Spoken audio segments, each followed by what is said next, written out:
Welcome back to the Free Video Books channel. Today we're reading A Few Days on Land, of 20,000 Leagues Under the Sea by Jules Verne.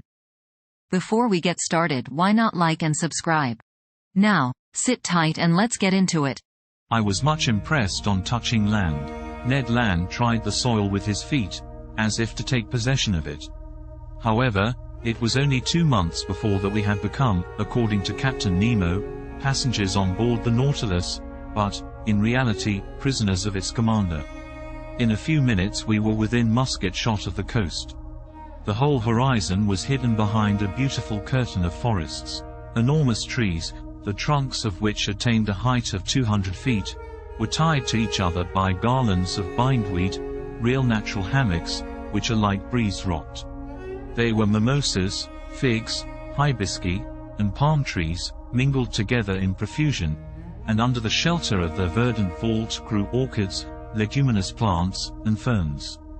But, without noticing all these beautiful specimens of Papuan flora, the Canadian abandoned the agreeable for the useful.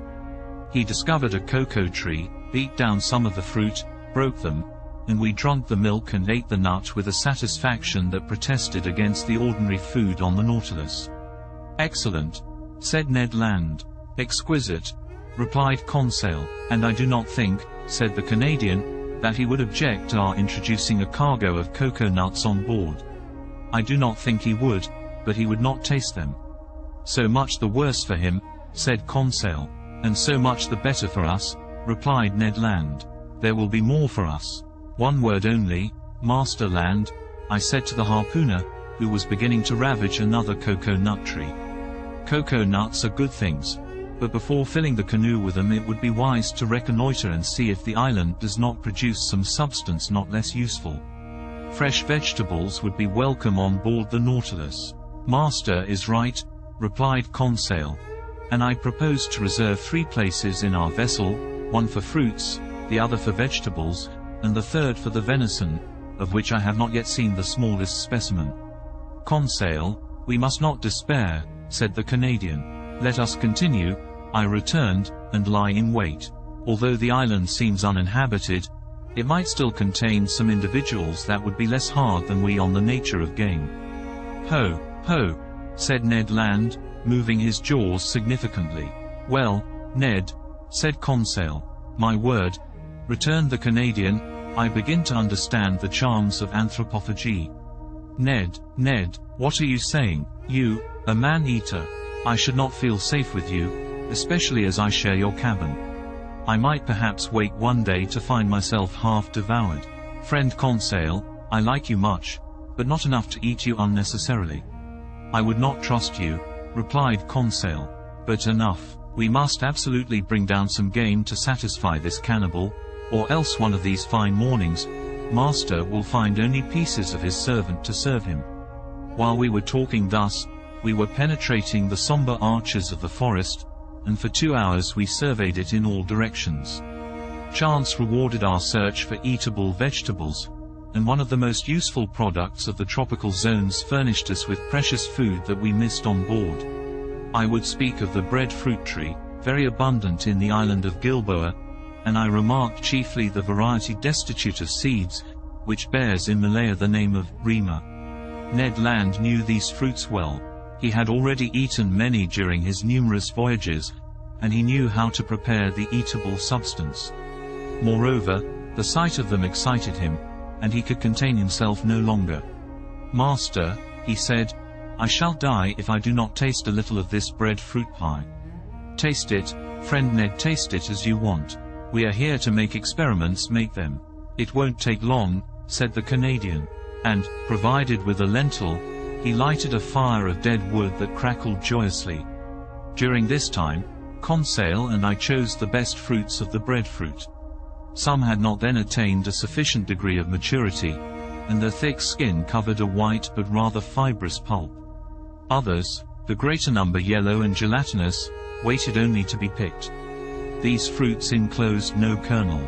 Conseil brought a dozen to Ned Land, who placed them on a coal fire, after having cut them in thick slices, and while doing this repeating, "You will see, Master, how good this bread is."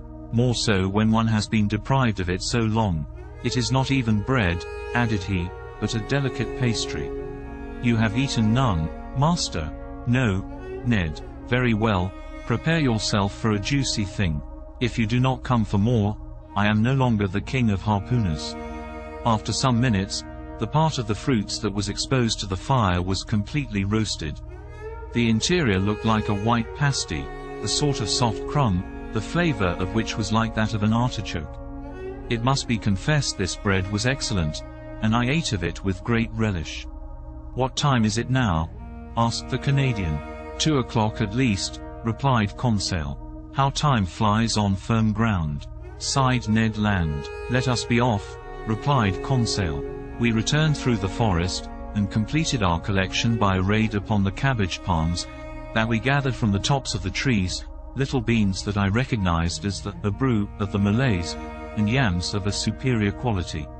We were loaded when we reached the boat, but Ned Land did not find his provisions sufficient. Fate, however, favored us. Just as we were pushing off, he perceived several trees, from 25 to 30 feet high, a species of palm tree. At last, at 5 o'clock in the evening, loaded with our riches, we quitted the shore, and half an hour after we hailed the Nautilus. No one appeared on our arrival. The enormous iron-plated cylinder seemed deserted. The provisions embarked, I descended to my chamber, and after supper slept soundly. The next day, the 6th of January, nothing new on board. Not a sound inside, not a sign of life. The boat rested along the edge, in the same place in which we had left it. We resolved to return to the island. Ned Land hoped to be more fortunate than on the day before with regard to the hunt, and wished to visit another part of the forest. At dawn we set off. The boat, carried on by the waves that flowed to shore, reached the island in a few minutes. We landed, and, thinking that it was better to give in to the Canadian, we followed Ned Land, whose long limbs threatened to distance us. He wound up the coast towards the west, then, fording some torrents, he gained the high plain that was bordered with admirable forests. Some kingfishers were rambling along the watercourses, but they would not let themselves be approached. Their circumspection proved to me that these birds knew what to expect from bipeds of our species, and I concluded that, if the island was not inhabited, at least human beings occasionally frequented it. After crossing a rather large prairie, we arrived at the skirts of a little wood that was enlivened by the songs and flight of a large number of birds. "There are only birds," said Conseil. "But they're eatable," replied the harpooner. "I do not agree with you, friend Ned, for I see only parrots there." "Friend Conseil," said Ned, gravely, "the parrot is like pheasant to those who have nothing else.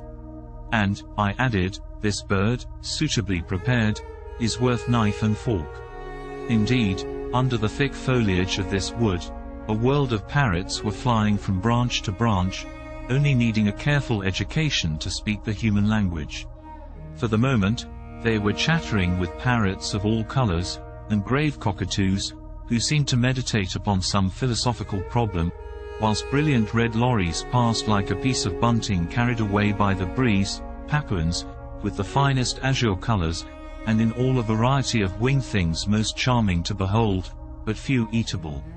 However, a bird peculiar to these lands, and which has never passed the limits of the Arrow and Papuan Islands, was wanting in this collection. But fortune reserved it for me before long. After passing through a moderately thick copse, we found a plain obstructed with bushes. I saw then those magnificent birds, the disposition of whose long feathers obliges them to fly against the wind. Their undulating flight, graceful aerial curves, and the shading of their colors, attracted and charmed one's looks. I had no trouble in recognizing them. "Birds of paradise," I exclaimed. "The Malays, who carry on a great trade in these birds with the Chinese, have several means that we could not employ for taking them. Sometimes they put snares on the top of high trees that the birds of paradise prefer to frequent. Sometimes they catch them with a viscous birdlime that paralyzes their movements. They even go so far as to poison the fountains that the birds generally drink from. But we were obliged to fire at them during flight, which gave us few chances to bring them down, and, indeed, we vainly exhausted one-half our ammunition. About 11 o'clock in the morning, the first range of mountains that form the center of the island was traversed, and we had killed nothing. Hunger drove us on. The hunters had relied on the products of the chase, and they were wrong. Happily Conseil, to his great surprise, made a double shot and secured breakfast. He brought down a white pigeon and a wood pigeon, which, cleverly plucked and suspended from a skewer, was roasted before a red fire of dead wood. While these interesting birds were cooking, Ned prepared the fruit of the bread tree. Then the wood pigeons were devoured to the bones, and declared excellent. The nutmeg, with which they are in the habit of stuffing their crops, flavors their flesh and renders it delicious eating. Now, Ned, what do you miss now?